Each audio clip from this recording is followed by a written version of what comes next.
What's up, YouTubers and internet goers alike? This is your dude, the one and only, your Ace Boom Coon, all that good stuff, Intergalactic Brew. Here to do another MMA video about some very exciting, anticipated news I just found out just last night. I was up last night and I was looking on MMAJunkie.com, and I couldn't help but notice as I was reading the headlines of all the events that were coming up besides the Tough 13 finale, which is this Saturday, obviously. But I couldn't help but notice there was a certain main event, wink wink, that Dana White has finally put together, not only for the sake of UFC welterweight division, but most importantly for the sake of all UFC / MMA fans across the globe. And that is that as of UFC 137 at the end of this year in December, we will finally get to see the dream UFC welterweight championship match, aka super fight, that everybody has been wanting to see. That's right, ladies and gentlemen, it's gonna happen. George Rush St.Pierre will finally face a real formidable, not even formidable, but a real worthy contender. Because at UFC 137,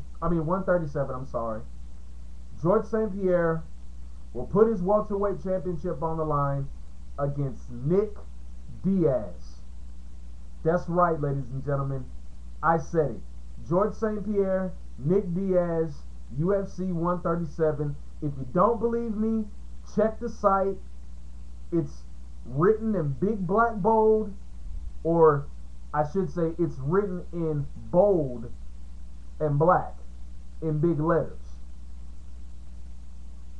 So go check the source if you don't understand the words that are coming out of my mouth. For real. But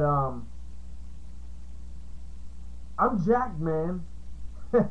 I'm jacked to the max. I am. Because now, finally now, we will truly get to see what George Rush St.Pierre is made of. Because for the first time in a long time, since Matt Serra, George St.Pierre will be facing an opponent who is going to pour the pressure on him offensively, who's just as well-rounded as him, if not more well-rounded, and also an opponent who has been internationally recognized, and on top of that is a welterweight champion himself, and also has the attitude and has the confidence to complement all of those accomplishments. I don't know if y'all caught all that, but anyway, if you did, good for you. If you didn't, tough luck. But anyway, I believe this is going to be the fight that is truly going to force George Rush St.Pierre to pull out all stops from the grappling perspective, from the striking perspective, from the pace perspective, and even from the aggression perspective. Every single facet of mixed martial arts that George St.Pierre has mastered will be forced to reveal itself this coming December at UFC 137. Because let me tell you something, folks. If you have not had the distinct pleasure of watching Nick Diaz fight ever, you are not only in for a treat, you are in for a spectacle. Because when Nick Diaz fights, that's what it is. It's more than just an MMA match. You know, it's more than just, you know, seeing a display of skills being put on the line. It is a spectacle with Nick Diaz. Reason why is because Nick Diaz has this aura about him that basically just puts his opponents in a certain mindset. I'm not going to say it's intimidation, but it just kind of, you know, backs them against the wall a little bit. Because just when you think you got Nick Diaz where you want him, he always keeps coming. Now I know we use the old cliche about how guys will never quit, but I guarantee you, if you put that phrase in a dictionary somewhere, you would have no choice but to put Nick Diaz's photo next to that phrase, because he is the true definition of never say die. And I'm going to give you a prime example. I'm going to give you two, matter of fact. The thing that convinced me about Nick Diaz as a tough competitor was when I saw him get dropped. I think it was either by a head kick or something when he faced Mariusz Zarumskis. This was actually the night he won the welterweight title at a Strikeforce event. I believe it was sometime early last year. I think it was either like early spring, early summer, one of those seasons, but I can't remember exactly. But I know he got rocked badly with a strike from Zarumskis, and man, let me tell you, I thought it was a done deal. But as sure as he was wobbled, Nick Diaz still proceeded to keep striking, to just keep fighting. He was out on his feet now, ladies and gentlemen. He was out on his feet, and he still proceeded to keep fighting. Let alone, he still proceeded to keep striking with a polished striker in Zarumskis. Zarumskis has some of the most killer head kicks in all of MMA. If you watch most of his dream fights, you will know that Mariusz Zarumskis is not the one to be messed with when it comes to the fight standing up. Now, you would think in that situation that Diaz would have been a lot smarter and tried to take Zarumskis down and submit him. But no, this guy was so poised, and he is so incredibly bold that he actually stood up and continued to strike with this guy.